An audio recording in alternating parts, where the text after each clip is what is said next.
Islamabad high court ने तोशाखाना नैब case में chairman PTI की जमानत बहाल कर दी।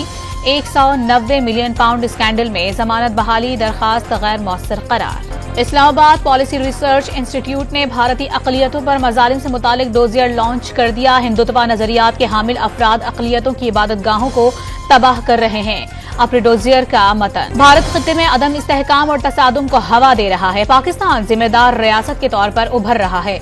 गजा में इसराइली बर्बरियत की कोई मिसाल नहीं मिलती। निगरान वजीर आजम का इस्लामाबाद में तकरीब से खिताब। उम्मीद है पाकिस्तान के साथ इसी हफ्ते जायजा मुज़ाकरात कामयाब हो जाएंगे।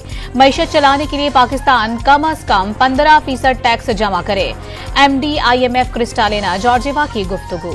फैजाबाद धरना केस में वापस लेने पर शेख रशीद की नजरसानी दरखास्त खारिज। 4 साल तक केस को लटकाए रखा। मामला मजाक नहीं है, पूरे मुल्क को आपने सर पर नचा दिया। चीफ जस्टिस का शेख रशीद से वकालमा। फैजाबाद धरना केस में अहम पेशरफ्त। विभागीय हुकूमत ने तहकीकात के लिए कमीशन तश्कील दे दिया।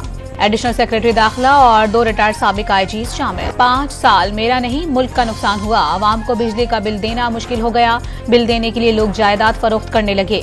नवाज शरीफ का कोयटा में इजलास से खिताब। अवाम जिसे मुंतखब करेंगे वही वजीर आजम होगा। कौम नवाज शरीफ को वजीर आजम बनाएगी तो सब कबूल करेंगे। शहबाज शरीफ की कोयटा में गुफ्तगू।